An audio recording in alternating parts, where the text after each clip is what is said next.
Hey folks, Nathan here from Star Wars Beyond the Films and the Star Wars gaming podcast Cloud City Casino over at StarWarsReport.com, bring you something that's non-Star Wars again this time. Just like we did with Nemesis and just like we did with Star Realms Frontiers, we are returning to Kickstarter to take a look at another really cool game that has started to be released to Kickstarter backers, and in this case also to go to retail, which is Call to Adventure. Now, this is not a traditional unboxing video because I find those kind of boring. People opening up boxes, brand new, pulling out cards and other components and going, hey, this looks cool. Don't know what the hell it does, but it sure looks cool. I find that really frustrating. To me, I want to see the contents in detail, and in the process, I want to learn a little bit about how they fit into the game itself. So that's what we're going to do here. And in the process, we're also going to take a look not just at the individual contents of the retail box, but also what were the Kickstarter levels and what are all the new Kickstarter added contents that we got throughout the campaign, the stretch goals that were added either to the main retail copy, you're welcome non-backers, or the Kickstarter exclusive items available only through this campaign, though there are very, very few of those. So, Call to Adventure is a new game from Brotherwise Games. This is the team that is behind, among other things, Boss Monster and Unearth. Now, any of the copies you're going to pick up at this point, around March of 2019, we're going to have kind of the cool front here, Craft Your Hero, Claim Your Destiny, Call to Adventure, designed by Chris and Johnny O'Neill. That's the brothers of Brotherwise. 1 to 4 players. Yes, there is a solo mode. There was not originally meant to be, but thanks to the Kickstarter, there is. Ages 13 plus, 30 to 60 minutes of playtime. Basically says the same kind of information on one side, the other side just the logo and Brotherwise Games. The top is just the logo. The bottom, you'll notice, has that same information in the logo and the UPC and all, but it does note here, first edition, first printing, right? And then copyright 2018, because that is when the game was itself being produced. So if you have the Kickstarter version, it should be showing up as first edition, first printing, and all the contents I'm going to show you match that edition, just in case they've made any changes later. Now the back here gives you the basic gist. Call to Adventure is a tabletop game in which players compete to craft the hero with the greatest destiny. It's a tableau-making game. Play cards to build your character, cast runes to face challenges, and choose whether to follow a path of heroism or villainy. Play competitively, solo, or co-op. This set includes everything you need to play. 45 character cards, 92 story cards, 44 hero and anti-hero cards, 4 player mats, 24 custom acrylic runes, 40 experience tokens, 11 adversary quests, and rulebook. Craft your hero. Your hero's story begins with your origin, motivation, and destiny cards. Over the course of the game, you will add cards to your story as you acquire traits, gain allies, and overcome challenges. Choose your path. To upgrade your hero and earn destiny points, you must face challenges. Every challenge has 2 possible paths. Choose your path, then cast the runes to see if you succeed. I've heard cast the runes a couple of times. Yes, this uses something other than dice, or you might call them D2s. You can also add dark runes to your attempt, but beware of corruption. Claim your destiny. Play hero and anti-hero cards to improve your odds or hinder opponents. Face evil adversaries. In the end, the hero with the highest destiny score is the winner, but every player has the chance to create a character and tell an epic story. And it does note down here, coming in 2019, Call to Adventure Name of the Wind and Call to Adventure Stormlight. Yes, the first of the expansions for Call to Adventure was actually built into that first Kickstarter. It's called Name of the Wind, and yes, it's based on the King Killer Chronicles book series. The second, which was not part of the Kickstarter, and it looks like it'll go straight to retail, not to Kickstarter first, is based on the Stormlight archive books. I actually really enjoy both of those series, and it's this game that got me into both of them. Knowing they were coming got me to read them, and I'm absolutely glad that I did. In fact, I'm reading a lot of the Cosmere stuff by Sanderson, the Stormlight Archives guy, as we speak. So, a game of building characters and sort of building a story, in essence, of that character as you play. Now, for the Kickstarter, you had different pledge levels. You could start out with just the basic Call to Adventure pledge. That was $40 and got you the base game and any stretch goals that go with the base game or for the campaign itself. There are 3 cards that were stretch goals just for the Name of the Wind expansion. Okay? Or you could do $55. That would give you the King Killer pledge. It gives you the core box, gives you the Name of the Wind expansion when it comes out. So in essence, this is Wave 1 stuff we're looking at. Name of the Wind is Wave 2 of shipping. It's still in production at this point. Or you could go with what I did, which is the Hand of Fate pledge, which gets you the retail box, plus the stretch goals, just like the ones beneath it. Get your name of the win, just like King Killer, but also gives you a playmat, which we'll take a look at. That was $75. And if you upped it to $100, you could add in custom card sleeves that are designed with the card backs built into them specifically for this game. Now, I didn't go with that one. That was called Hero of Destiny for $100. I wound up turning around and still spending the money, plus shipping, to pick up those card sleeves off of the Brotherwise Games website. And they are on the way to me now. As soon as I get them, I'll add them as a little supplemental video after this one within the playlist on the channel. So, let's take a look at, first, the playmat, since we're going to be putting a bunch of stuff on it as we go here. The playmat itself is pretty nice. It's somewhat large because many of the cards you're using are tarot-sized. So we've got spots here for our Act 1, Act 2, and Act 3 decks, which interestingly are in the opposite order as they show up in the rulebook, which would have it go 3, 2, 1, but doesn't really matter. Then you've got 4 regular unmarked spaces for the cards you're going to have out from each act at any given time. But if you're playing 4 players, you'll need a 5th, and not only do they have a 5th space marked, it actually is marked as 4 with a little dude by it to let you know that is for the 4th player. Then over here, you have a spot for your hero cards, the hero deck, and here the anti-hero deck, which are regular-sized cards. Now, where are the characters, the heroes, the players going to put their own cards as they play? Well, that we're going to see in the core box. But this is essentially a $25 add-on if you want to get it at the Brotherwise store. It added $20 on top of the King Killer pledge back in the Kickstarter. Now once you open it up, you're going to have a little advertisement sheet for Unearth, Boss Monster, and the continuing saga of Boss Monster stuff. And we have the game rules. It's a nice rule book, plenty of examples, full color and everything. Gives you rules for regular play, gives you rules for solo and co-op play as well, plus a frequently asked questions, though expect that to expand online. The original Kickstarter goal for this campaign was $35,000. They blew through that and every single stretch goal that they had. At the $385,000 stretch goal, that led to a more detailed rulebook that was larger and had more of those examples in it. So even the rulebook itself is considered part of the stretch goal, and with it, as part of that same stretch goal, came these. Just sort of a tear-off little notepad looking thing here, but basically it's a score sheet for the end of any given game. Player number, and then these are the ways that you score to win. What's your total? Little cheat sheet for how story icons play into that, so you can see who won on any given game, right? And tons of them, although you're going to probably be playing this game quite a bit. I just don't know if you're going to get through a whole pad, but it is pretty fun. Now, originally, as the Kickstarter began, we were basically going to just have these little things about yay big that were called corruption tracks. They keep track of basically how corrupt or virtuous your character is. You have these 4 little plastic counters. That's a corruption symbol, the little moon. That there, like a sun, that is basically your virtue token there, your virtue symbol. And you're going to put it here on this track, and as you do certain things in the game, it goes up the track, down the track, has these little symbols next to it to let you know which type of cards you're allowed to play, not draw, but play, either hero, hero and anti-hero, or just anti-hero cards. They have an effect on your final score at the end, and have symbols to go along with it to represent as you're moving along. The idea, of course, being that as you move from one to the next, you might flip this token over. Could easily have just been a one-sided token or a little, plastic piece. Instead, it's a plastic token that is double-sided, which is kind of nice. You have 4 of those to go with each of these. But this is what happened at the $205,000 stretch goal. They went from just having these little corruption tracks to now having these full-sized player boards. And the player boards have a space for your origin, motivation, and destiny cards, which are how you're going to build your character.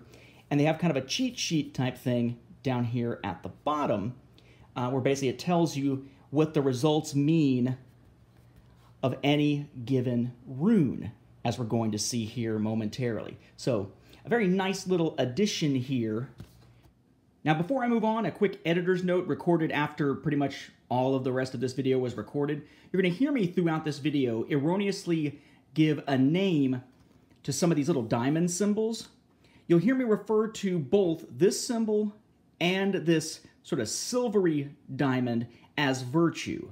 This is virtue. The silver diamonds are actually called triumph. Okay? They're on the virtue side of the track, but those are called triumph. This is called virtue.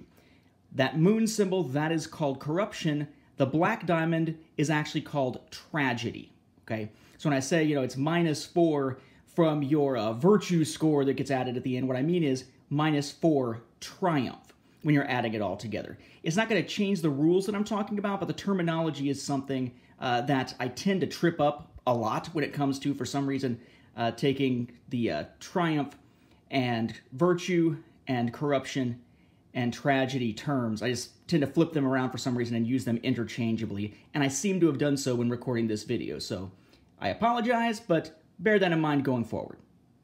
You're going to be using experience points throughout the game. Basically, there are things that you can sometimes spend, certain things let you earn them, and they wind up helping you in terms of your score at the end of the game. There are 40 of these. They're these little diamond-shaped tokens here, exactly like the red diamond you'll see on a card to let you know that you're using experience. They're kind of pyramid-shaped in that the bottom is basically indented so that you can easily stack them, which is nice. These were originally going to just be cardboard tokens. At the $155,000 stretch goal, they switched them to these little plastic tokens. You get 40 of those. Speaking of stretch goals, the very first one was actually a Kickstarter exclusive. It's at the $55,000 stretch goal mark. And that is this.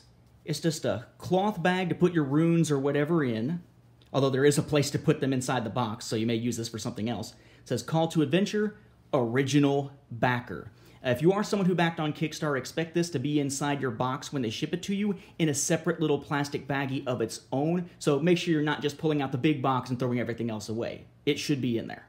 You then have a total of 24 runes, 3 each of 8 different types, and at the $90,000 stretch goal, they added this little plastic tray to very easily hold it as a nice pop-on cover here so that it's going to stay nice and solid on there so they're not going to get mixed up during transport.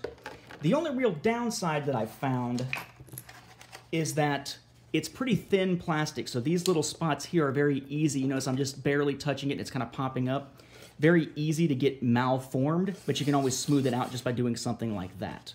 Very light plastic, but a nice addition.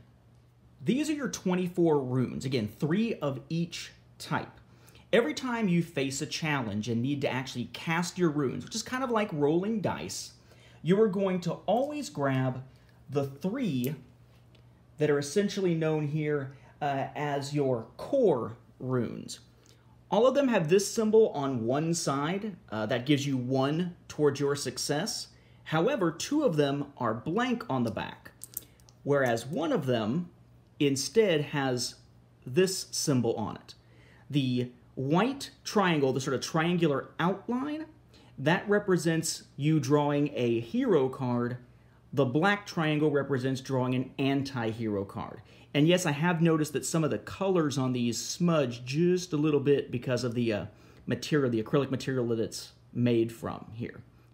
So 2 with blank backs, 1 that lets you draw either type of card, and regular success on either side. Bear in mind, again, that your position on this corruption track is going to tell you which of those types, hero or anti-hero, you can actually play. So, yeah, a rune might let you draw a particular type, but if you don't have the ability to play it, it's kind of useless.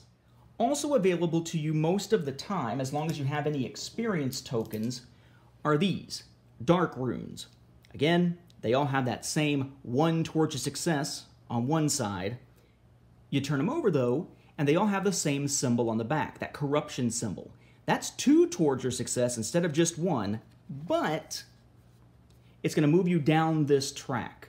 And eventually, you'll hit the point where you can only play anti-hero cards, not hero cards, and you'll get some points towards your victory at the end until you get to none, and then it actually subtracts 4 from your hero side, your virtue side of things, and you can't use any more corruption tokens, or dark runes, excuse me, as you play, even though you can still play anti-hero cards. So there is a price to be paid for going evil, but you roll one of these, or cast one of these, you're guaranteed at least one success, maybe two, but to get that second one, you're going to pay a price in corruption.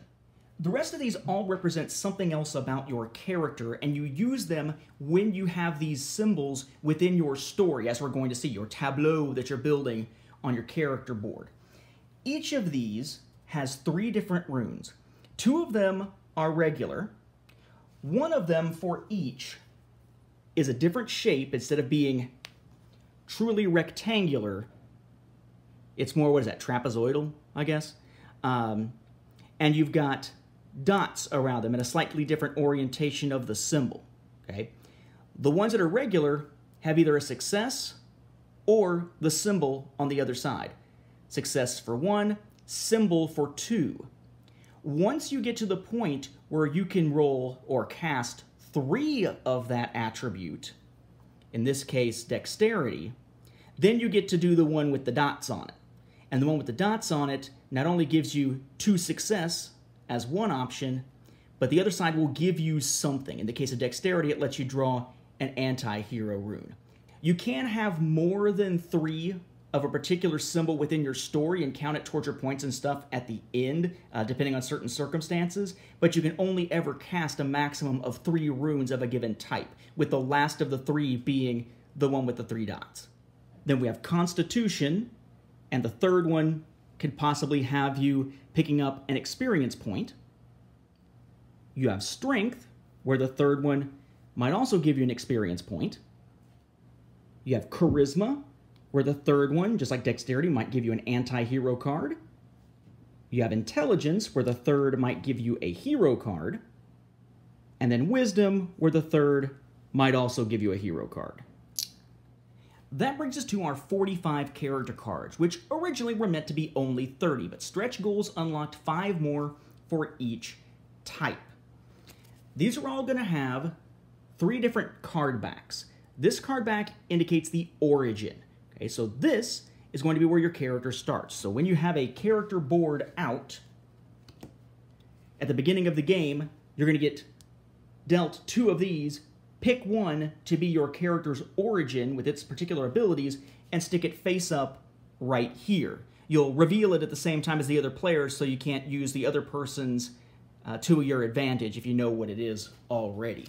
As far as what we got just in the base game before any stretch goals, we've got Beggar, Apprentice, Merchant, Outlander, Squire, Conscript, Sailor, Farmer, Performer, and Hunter. Then we have 10 cards, at least to start with, of your character's motivation.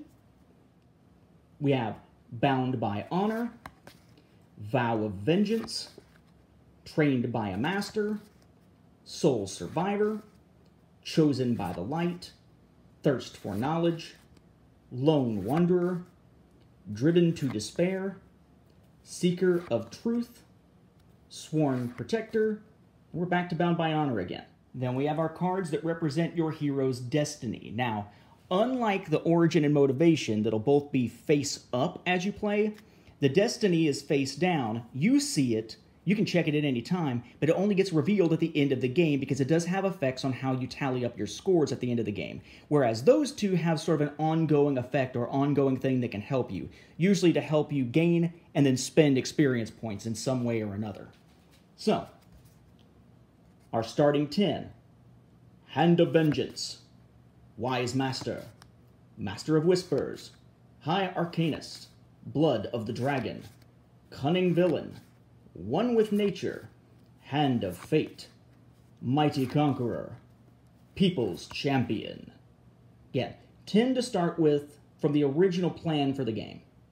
Now, as far as these character cards go, they tended to be unlocked by stretch goals in groups of 3, one of each, origin, motivation, and destiny, and given a name. At the $75,000 stretch goal, we got the Path of Light. The Acolyte origin, Pure of Heart Motivation, and Paragon of Light Destiny. At $120,000, we got the Path of Darkness set. The Origin, Pickpocket, Motivation, Tempted by Darkness, and then the Destiny, Force of Darkness. At $285,000, we got the Path of Royalty, the Noble Origin, the Natural Leader Motivation, and the Heir to the Throne Destiny. At $370,000, we got the stretch goal for the Path of Adventure, the Origin Settler, the Motivation Thrill Seeker, and our Destiny Intrepid Explorer. Then at the $500,000 stretch goal, yes, $500,000, we got the Path of Destiny, the Origin Student, the Motivation Born Lucky, and probably my favorite looking Destiny card, Hero of Destiny. Got the dark side, the light side there. Pretty sure this is meant to be a play on Zelda, A Link to the Past. Now, for those who are curious about game mechanics, this here is an Origin card example. At the bottom, it gives you something that you can do to typically gain a rune. Usually that's the case. Has the name of the card, and at the top, kind of running along a little banner here, we'll have some symbols. Those symbols are going to tell you which runes you're allowed to cast, and for each of those symbols you see within your story as you build it up over time with different cards you acquire and things like that, you'll get more and more of these, which allows you to roll or cast more and more of those runes. So in this case, just starting out as a student, even on their first turn, this student would be able to cast 1 Intelligence and 1 Wisdom rune, thanks to those symbols up there. And during a challenge, if at least one of their runes shows a result of the 2 Intelligence side or the 2 Success Wisdom side, they'd be able to gain 1 experience token or experience point. Again, a Motivation, meanwhile, will typically give you something you can spend experience on. They may have symbols up here. This particular one does not. In this case, once per turn, you may spend 1 experience point, that's what 1 symbol means, to flip over 1 dark rune you just cast. So if a dark rune flips on the corruption side, maybe you don't want the corruption, you're fine with just 1 success instead of 2, just flip that sucker over. Right? So, Born Lucky. And then your Destiny card, the one that stays face down until the end, gives you something that affects the tallying of the score at the end. Like in this case, at the end of the game, if you have at least 1 symbol of each of the 6 types, beyond, of course, the core and dark runes, so the 6 different ones, strength, dexterity, constitution, intelligence, wisdom, and charisma, you gain 9 virtue points towards your final total. But that brings us to the individual acts. This game is played in acts. You start out with 4 Act 1 cards going across here, or 5 if you're playing with 4 players. As you play, you use your casting of runes, your symbols on your cards, certain circumstances and such, to essentially acquire cards off of the playmat, or off of that particular act's row. And as you go along, you're then taking those cards and tucking them underneath that particular character card that you're on at that time. You do 3 for one, then 3 for the next, and 3 for the next. So, say I'm playing Act 1 at this point. Once I have acquired 3 cards from Act 1, either challenges or traits, as we'll see, and stuck them underneath my Origin card, then that's not only going to, for the first player, finally unlock Act 2 so that everybody can see and use the cards from Act 2, but it's going to lock me as the character who already has finished Act 1, I was the one who unlocked it for everybody, to not be able to do any more challenges or traits from Act 1 as I move into having to do them from Act 2, or 3 if the other guy opens them up. And I'm now going to try to put 3 cards underneath my Motivation. And then, next, as Act 3 is unlocked, I'm going to try to put 3 cards underneath my Destiny. And once any one player has 3 cards underneath all 3 of their character cards, that signals the end of the game. Any other players get 1 last turn, and then you tally up all the points. But it goes in a progression of Act 1, Act 2, Act 3, which again, on the playmat is 1, 2, 3. In the way the rulebook is set up, if you're playing on a regular table, is more like 3, 2, 1. Doesn't really matter as long as you have your rows separated and know which one is which. All the Act 1 cards are going to have the Act 1 symbol. They also match up with the Origin symbol up here in the corner. Okay. A trait card is going to give you some scenario, and if you meet the criteria down here, you get the card, and you slip it underneath your origin card, or whatever card it might actually be. So say that's your origin, you slip it underneath, and now you've got your intelligence and your wisdom that you can cast, but you've also got a story icon here, we'll look at those in a moment, and your constitution symbol, so now you can toss one constitution rune as well, okay? So you meet the criteria here, you put it underneath your card, which gets you whatever is up there for a trait. All right, so traits for Act 1, at least before anything was added for stretch goals. We have adventurous, rebellious, brave, secret royalty, studious, spiritual, and orphan. Then you have challenge cards, in this case also from Act 1. Challenge cards have a different pair of paths. So the name of the card is here, Thieves Guild, okay? And in order to beat this, you have to have 3 successes when you cast your runes, because it's a difficulty level of 3. What runes are you allowed to cast? Any, underneath here, that are dexterity, or in this case, charisma, okay? So if on any of your cards, either these or the ones sitting underneath it, you have those symbols, you can use them to cast them. That poor student wouldn't have either of these, okay? If you cast them and you get a score of 3 or higher, you have defeated whichever of these 2 you've chosen, as long as they're normal like this. This one has another modifier, this little +1. It adds 1 difficulty if you choose this path over this one. So you must defeat 3 to do train as a spy. You must do 4 to get train as a killer. But in each case, whichever one you defeat, you're going to stick underneath your card again. So in this case, if I did train as a spy, and I used my charisma and dexterity and the core runes, which you always use, and maybe dark runes if I pay 1 experience point up to 3 times to be able to cast a dark rune with it and take that chance. If I defeat 3, then I get trained as a spy, and I've got my charisma added there. So I can cast 1 more charisma rune.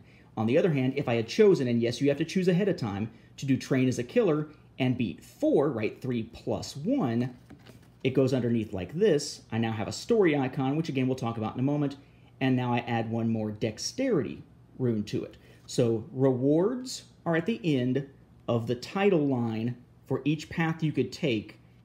Difficulty modifiers are going to be in front of the name if there is one. Regular difficulty is here. What you can cast is here. Name of the card itself is here. And the back is going to be from whatever of the acts it happens to be.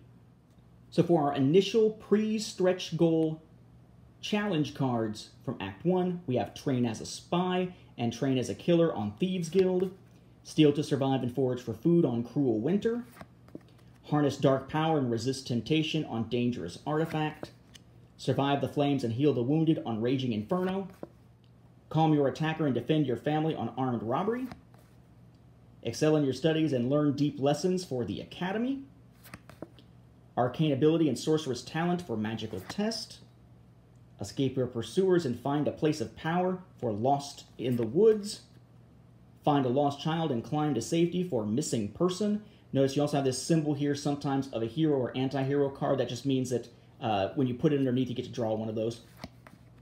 Learn to fight dirty and become a brawler for Street Fight.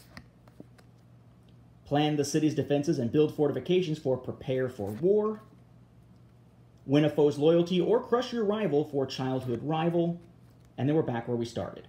Now there's another type of card that could be in the Act 1 or Act 2 deck that wasn't actually meant to originally be in the game. They were added only through stretch goals that enhanced the base game for everybody. Notice so far the only Kickstarter exclusive thing that I've mentioned is just that rune bag that says original backer. Everything else is now in the core box for everyone.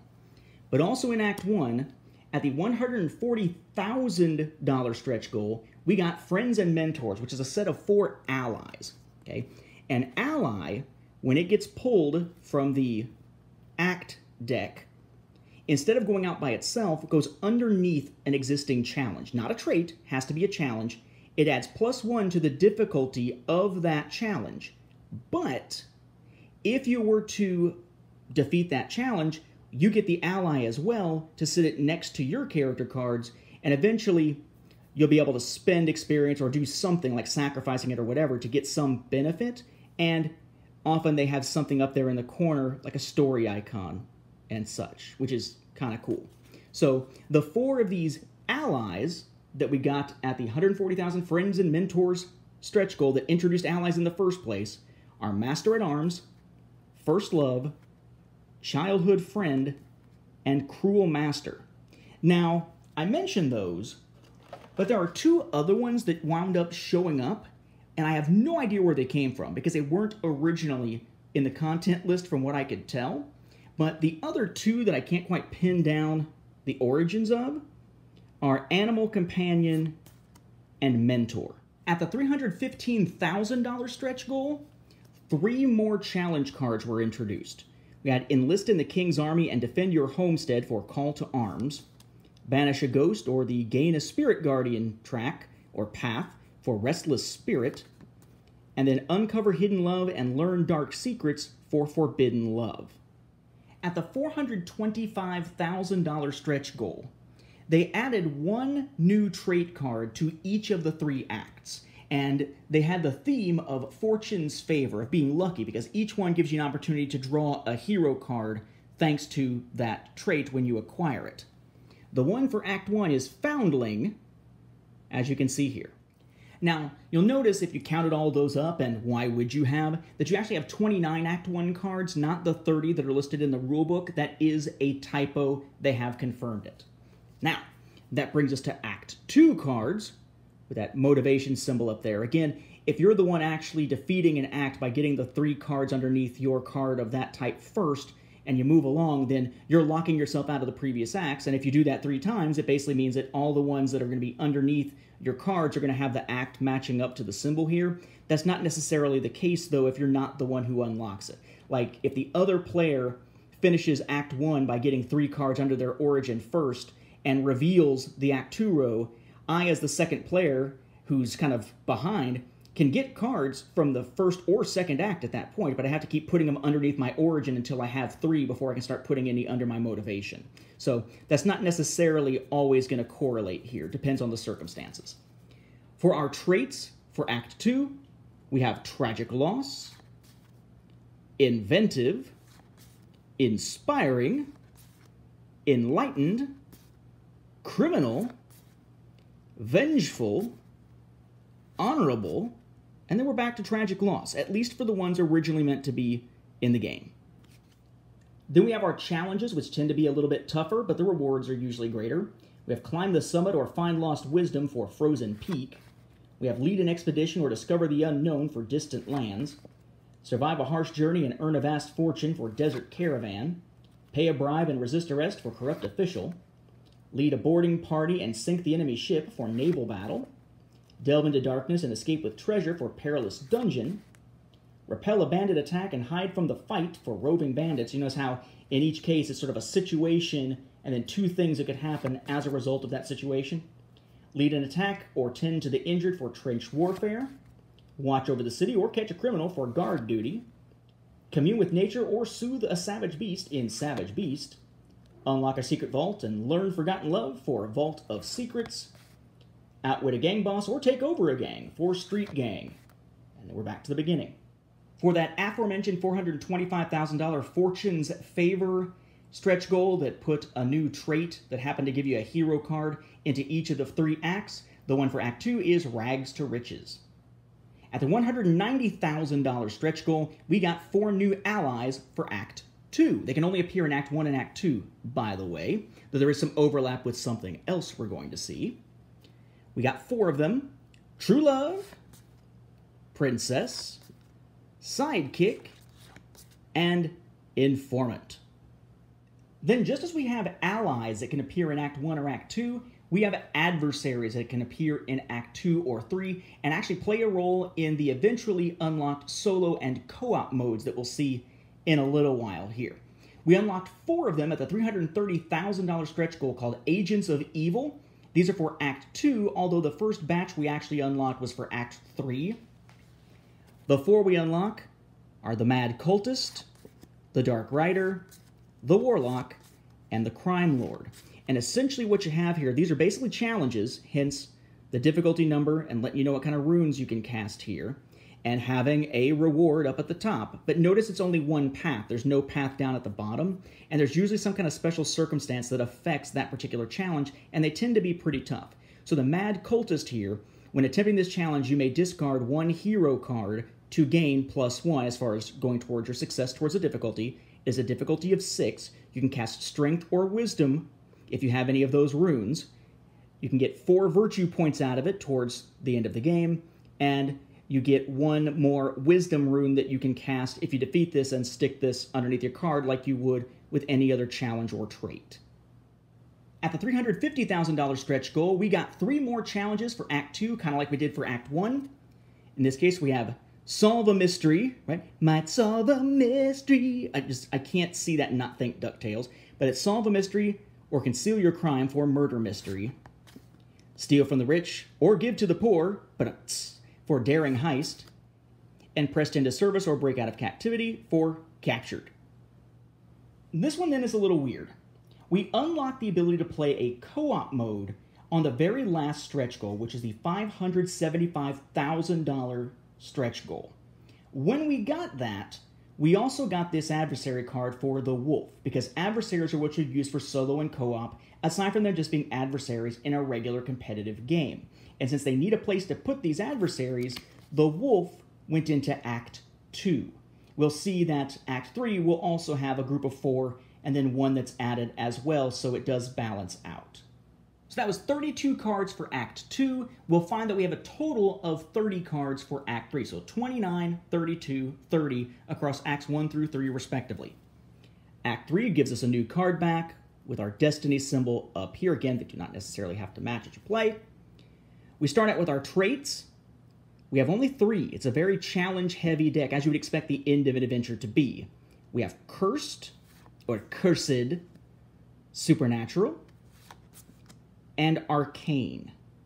We then have a ton of challenges originally meant to be in the game before any stretch goals. Well, the technical term for these is a shit ton. We have Wield the Dark Blade, or Shatter the Sword for Sword of Darkness. Fight on the Front Lines, or Lead the Rebels for Tyrant's Army. Journey to the Underworld, or Rescue a Lost Love for Into the Abyss. Plot Your Revenge, or Escape to Freedom for Imprisoned. Drive back a demon army and wield the sun's light for Demon Horde. Notice I'm saying and or sometimes. It is always an or. I'm just naming the two. We have Climb the Colossus and Bring Down the Giant for Dark Colossus. Steal the Treasure or Slay the Dragon for Dragon's Horde. Enslave the Forest Spirit or Restore the Balance for Force of Nature. Advise the King or Claim the Crown for King's Council. Banish the Fiend, Bargain for Power for Ancient Evil. Pray for Deliverance and Survive the Horde for Army of the Dead. Extinguish the Fire or Harness Living Flame for Rogue Elemental. Call for Mercy or Save the Innocent for Heroic Rescue. Slay the Archmage or Become the Archmage for Trial of the Magi. Succumb to Dark Magic or Defeat a Witch for Witch's Den. Destroy the Assassins or Take over the Guild for Assassin's Guild. Champion of Light or Servant of Darkness for Divine Calling. Child of the Dark Lord or Tainted by Dark Magic for Dark Revelation. And we're back to where we started. Back to that $425,000 stretch goal of Fortune's Favor that gives you 1 new trait card in each of the 3 acts that has some drawing of hero cards or a hero card. For Act 3, we have Blessed or Blessed. As I mentioned before, the first 4 adversaries that were unlocked as a block was actually for Act 3. That's the $245,000 Masters of Darkness stretch goal. We got the Sorceress, the Demon, the High Priest, and the Warlord. At the $400,000 stretch goal, we got 3 new challenges to add to Act 3, just like we had previously for Acts 1 and 2. So now we have Duel the Enemy General, or Sacrifice Your Army for Decisive Battle. Disarm Deadly Traps or Destroy the Demilich for Crypt of Horrors. And then Win the Queen's Favor or Unseat the Queen for Queen's Chambers. At the $265,000 stretch goal, the one right after the Masters of Darkness, the 4 adversaries for Act 3, we also unlocked solo play before unlocking co-op much, much later. And since adversaries are used for solo and co-op, just like with the Wolf later, We got the Tyrant as an adversary, and since it needs an act to go into in order to be played in the regular game, this one was for Act 3. This brings us to our hero cards, which would sit up here during gameplay. Hero cards always have a little 1 up in the corner, because when you play them, they're worth 1 towards your final total. They always have some ability, usually telling you when you can use it. We had 21 of these hero cards originally meant to be in the game, 1 unlocked by a stretch goal for the base game, but this is going to be where we're going to start to see some Kickstarter exclusives for 3 other hero cards not found in the base set, only found with pledges from the Kickstarter. So of the ones originally intended to be in the base game, we have 3 copies of Deny the Darkness, and then 2 copies of all the other ones I'm going to show you here. So Deny the Darkness, Inner Strength, Surprise Attack, Comrade in Arms, Brilliant Plan, Glorious Victory, Dazzling Wit, Narrow Escape, Unlikely Alliance, and Divine Favor. Then of our anti-hero cards, we have 20 originally planned to be in the base game, and then we're going to see some more as stretch goals again here. Okay. We have 1 each of Tap into Darkness and Cruel Betrayal. Then 3 each of Fateful Choice and Bend the Rules. Then we have 2 each of all the other ones we're going to see here. Relentless, Dark Lord's Champion, Harsh Lesson, Parting of Ways, Desperate Rage, Sabotage, and then we're back to Tap into Darkness again. Now at the $300,000 stretch goal, they added in what we thought was just 1 anti-hero and 1 hero card, not marked as Kickstarter exclusive, so it goes to everybody in the core box. But what they did was wound up for game balance having 1 of one of them and 2 of the other. And that's why we had 20 and 21 of the cards I mentioned earlier for anti-hero and hero, respectively. The new hero card is Second Chance. The new anti-hero card is Instill Fear, and you get 2 copies of it. Now we get into what few cards there are that are actually real, honest-to-goodness Kickstarter exclusives. For those who just pick up the regular base game, you're going to find that the card numbers down here at the bottom are going to run from 1 to 192. For those who have the Kickstarter set, you're going to have the core box with 1 to 192, but then a little separate package, a little separate baggie, will be inside your box when they ship it to you with 6 extra cards marked as 193 through 198. These are hero and anti-hero cards that were unlocked in pairs. 1 hero, 1 anti-hero at the $105,000 stretch goal, the $175,000 stretch goal, and the $225,000 stretch goal. The first pair was made up of Call of the Wild and Occult Secret. So hero, Call of the Wild, Occult Secret, anti-hero. Hero, Leap of Faith. Anti-hero, Blind Ambition. Hero, Word of Honor. Anti-hero, Necessary Evil. So these here, these 6 cards and the Rune Bag, those are the only Kickstarter exclusive content items for this first wave. There was one other stretch goal that was unlocked that was a Kickstarter exclusive.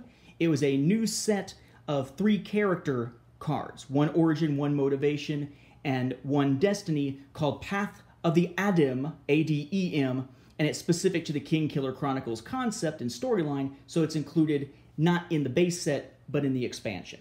So yes, there is a teeny tiny bit more of Kickstarter exclusive content coming to go with this teeny tiny amount that we got in the first place. It's not a big Kickstarter exclusive type of campaign. At the $265,000 stretch goal, we unlocked solo mode for everyone who gets the base game. At the $575,000 stretch goal, we unlocked a co-op mode for everybody who plays the base game. In each case, you're going after an adversary. So we have our 10 adversaries here, the 4 unlocked in batches for each of the 2 acts, Acts 2 and 3, and then we have the 1 that was unlocked either with unlocking solo mode or co-op mode. So what you're going to wind up doing is playing against the adversary, who basically has a special version of a deck made up of anti-hero cards. Some of the anti-hero cards have this teeny tiny little skull symbol at the bottom. These amount to basically the adversary's deck.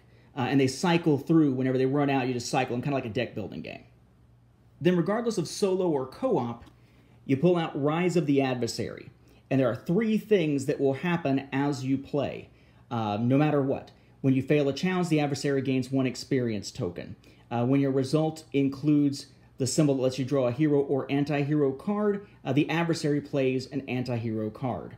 If any player ends the game with less than 30 destiny, the adversary gains 2 experience tokens towards its final points, which again, we'll talk about soon when we talk about story icons and such. The backs of all of these cards specific to solo and co-op have this symbol on them, the skull. Well, the skull without a jaw. Now, the goal, of course, is to take out the adversary, but you have to play a regular game and build up 3 cards under your origin, 3 cards under your motivation, and then 2 cards to start with under your destiny. And then the last turn, the one where you might have acquired the 3rd card for destiny, you instead have to face the adversary. Once you defeat the adversary, that's the end of it, basically, aside from tallying up points and whatnot in a solo game. But in co-op, everybody else gets to take 1 last turn if they weren't the one that defeated the adversary, which is essentially going in there as your 3rd card underneath your destiny and giving you whatever effect it has. Now, how do you know if you won or not? Well, you're going to add up all of your stuff, as we're going to see, but there's a special card here that you slip underneath the adversary, so it's sticking out like this. And essentially, for solo mode, if the adversary winds up acquiring, again, through what happens with the Rise of the Adversary card, if they wind up getting 5 experience tokens, the adversary wins. 2-player co-op, instead it's 7. 3-player co-op, it's 9. 4-player co-op, it's 11. It adds 2 for each new player that's added after the first. The first starts with 5 as the concern. Now, playing against an adversary in solo or co-op is also augmented by what's referred to as an adversary quest card. So you already have their regular text and their difficulty and everything else. And you've got your Rise of the Adversary card that is giving you specific new rules for this. And you've got the additions made by that card we've already looked at. You also have the Adversary quest. It is typically going to increase the difficulty for the adversary. It'll give it another way to earn experience tokens and a way, in some cases, for experience tokens to be taken from them. So for Act 2, for the Wolf, we have Knight of the Wolf. For the Mad Cultist, we have Doomsday Cult. For the Dark Rider, we have Hunted by the Rider. For the Warlock, we have Warlock's Blight. For the Crime Lord, we have Crime Wave. Then for Act 3, for the Tyrant, we have Tyrant's Reign. For the High Priest, we have High Priest's Inquisition. For the Demon, we have Demon's Curse. For the Sorceress, we have Madness of the Sorceress. And then for the Warlord, we have War for the Throne. And again, these all have that same skull back. So how do you figure out who wins, right? In a solo mode, it's just you defeat the adversary, right? And you do a quick check. In terms of your co-op mode, everybody wins as a group once the adversary is defeated, but whoever it is that winds up at the highest point total is sort of like the hero out of the winners, kind of like in Marvel Legendary. There's a winner, but then there's a winner among winners, right? All animals are created equal, but some are more equal than others, so to speak. Now, how you figure out your point totals, both in a regular competitive game and in a co-op game, is to go in and follow certain steps, and there's several of them. The first thing is to look at all the cards in your story, either underneath or your actual origin, motivation, and destiny cards, and tally up any points that are going to be up here in a virtue symbol or a corruption symbol, right? And that could be either at the top or the bottom. These happen to be adversaries, but if it's a challenge, they could be on top, they could be on bottom. Traits will always be on top. Then you're going to check for those story symbols I kept saying we'd come back to. Story symbols don't usually have a lot of gameplay purpose, but they do affect the tally at the end, okay? So you have 6 different types of story symbol. You have divinity, justice, nature, Arcana, Royalty, and Villainy. Okay.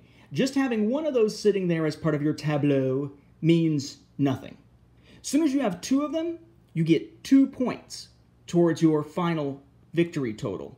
Having 3 of the same type gives you 4 points. Having 4 of the same type gives you 8. So it's kind of like a combo, essentially, a multiplier. Then hey, you got any more of those experience tokens laying around that you haven't spent? Each one is worth 1 point. Then every hero or anti-hero card that you have played is worth 1 point. Though, bear in mind that it's only the ones you've played, not the ones sitting in your hand unused. Then you're going to find where you've landed on the track, where your token ended up, whether it's virtuous or corruption, whatever, and whatever spot you're on gives you either a positive value towards your score, a 0, or in the worst case scenario, a -4. Then finally, when the game has ended, you have flipped over your destiny card, and now you follow its instructions. At the end of the game, in this case, you get 5 corruption points to add if you have a strength, dexterity, and intelligence rune, and you get 1 corruption point for each villainy story icon in your story. That is, amongst all of your 9 or however many less than 9 cards are sitting there, plus your 3 character cards. Whoever has the most points wins, but there's a cool little twist of what you're expected to do as the game ends. You see, once the game is over, each player is supposed to tell their unique story. You've been building a character through their hero's journey, starting with their call to adventure throughout this entire game. So let's say this is our win condition here. We have a beggar, an adventurous, trained as a spy, and steal to survive.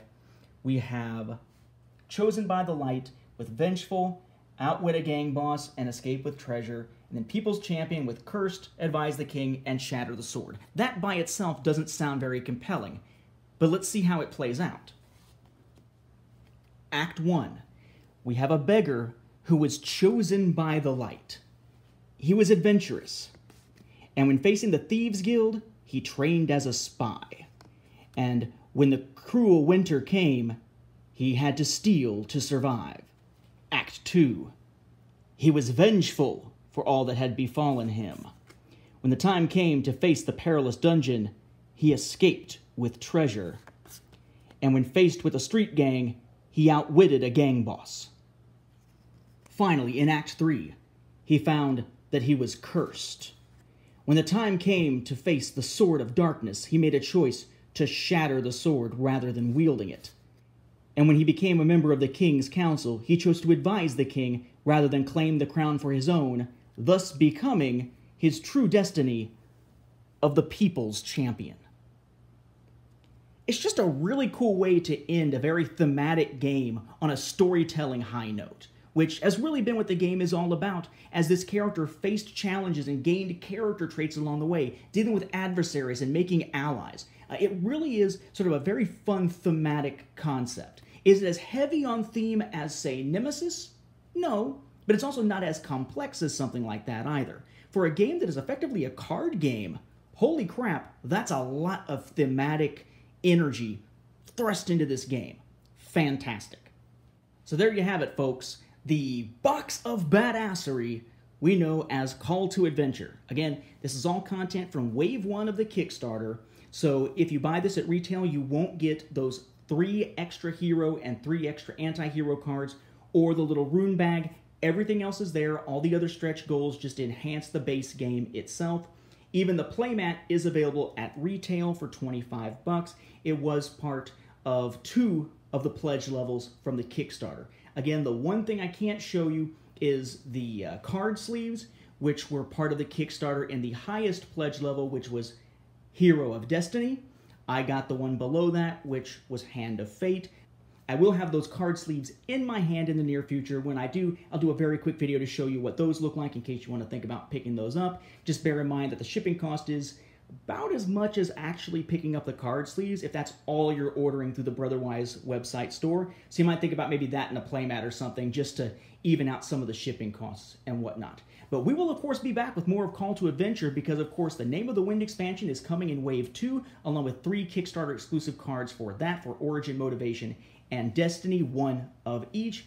And then, whether it's retail or Kickstarter, we will certainly be taking a look at the second expansion for the Stormlight Archive when it arrives as well.